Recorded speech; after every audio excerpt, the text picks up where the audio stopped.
March 15 ലോക വികലാംഗ ദിനം. ഈ ദിനത്തിൽ സമൂഹത്തിൽ അംഗപരിമിതർ നേരിടുന്ന പ്രശ്നങ്ങൾ ചൂണ്ടിക്കാണിക്കുകയാണ് ചെറുവത്തൂർ കോവലിലെ മോഹൻകുമാർ.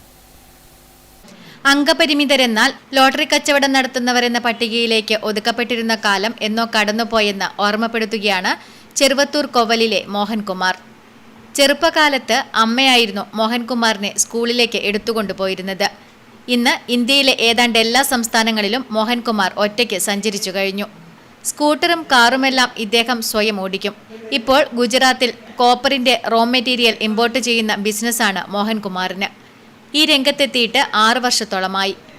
ഉയർച്ചയുടെ ആകാശം ആരുടെ മുമ്പിലും അതിരിട്ടിട്ടില്ലെന്ന മോഹൻകുമാർ സ്വന്തം ജീവിതം കൊണ്ട് സാക്ഷ്യപ്പെടുത്തുന്നു. പക്ഷേ മോഹൻകുമാറിന് പറയുവാനുള്ളത് അംഗപരിമിതർ സമൂഹത്തിൽ നേരിടുന്ന കടുത്ത ബുദ്ധിമുട്ടുകളെക്കുറിച്ചാണ്. ഒരു ബസ്സിൽ കയറണമെങ്കിൽ, ട്രെയിനിൽ കയറണമെങ്കിൽ ഏറെ ബുദ്ധിമുട്ട് അനുഭവിക്കണം. പല രാജ്യങ്ങളിലും ഇതിന് പരിഹാരമുണ്ട്. റെയിൽവേ സ്റ്റേഷനുകളിലെ ഒരു പ്ലാറ്റ്ഫോമിൽ നിന്ന് മറ്റൊരു പ്ലാറ്റ്ഫോമിലേക്ക് പോകാനും ഇത്തരക്കാർ അനുഭവിക്കുന്ന യാതനകൾ ചെറുതല്ല. ഇരുചക്ര വാഹനത്തെക്കാൾ ബുദ്ധിമുട്ടാണ് മുച്ചക്ര വാഹനം ഓടിക്കുന്നതെന്ന് കാണുന്നവർക്ക് തോന്നാറില്ല. അതുകൊണ്ടുതന്നെ റോഡിലും മതിയായ പരിഗണന കിട്ടാറില്ല. ഇതൊക്കെ പരിഹരിക്കപ്പെടണമെന്നാണ് മോഹൻകുമാറിന്റെ ആവശ്യം.